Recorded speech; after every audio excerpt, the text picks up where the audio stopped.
Muy buenas a todos y bienvenidos a Error de Record, soy Sergi Castañé y hoy dentro del especial de Sitges, vamos a retomarlo, toca una review del film Wind River del director Taylor Sheridan, guionista con experiencia en películas como Sicario o Comanchería, el nombre que le hemos puesto en España a la película Hell or High Water, que hace el salto a la dirección acompañado de dos de los Vengadores con menos carisma, pero no por ello peores actores, Jeremy Renner por un lado y Elizabeth Olsen por otro. Wind River gira en torno a un cazador de coyotes traumatizado por la muerte de su hija que un día encuentra el cadáver de una chica en el bosque.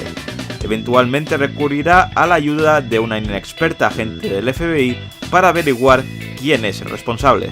Seamos sinceros, de toda la selección de Sitges esta tenía pocas ganas de verla, aunque bueno, como me gustó Sicario y Comanchería, la verdad la tenía en la lista de pendientes, tenía ganas de pasar la mañana tempranera para ver esta peli.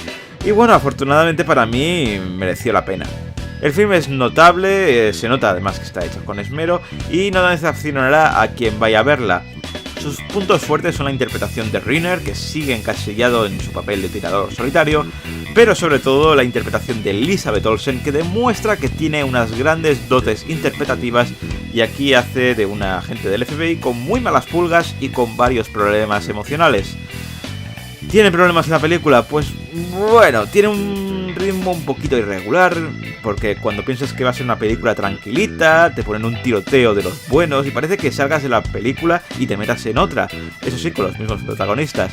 Y no es algo que sea un fallo, pero bueno, sí que le quita un poco de brillantez este cambio tan brusco de géneros.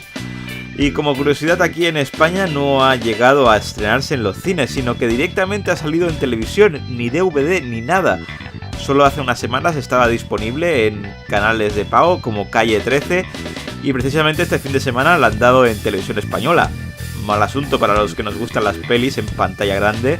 Así que vamos con las valoraciones. En IMDb ha conseguido un 7,8, en Metacritic un 73 sobre 100 y en Error de Record le vamos a poner un 7 porque es una película bastante buena, muy disfrutable y que creo que merece la pena pegarle un ojo. Quizás no me la compraría, pero bueno, como no me han dado la opción, es lo que hay, es una pena. Recordad que las valoraciones son personales y que si tenéis la vuestra podéis dejarla aquí abajo en la caja de comentarios. Y nada más por hoy, suscribiros y darle like, que ayuda mucho a subir contenido a este canal y nos vemos en el próximo vídeo con mucho más cine.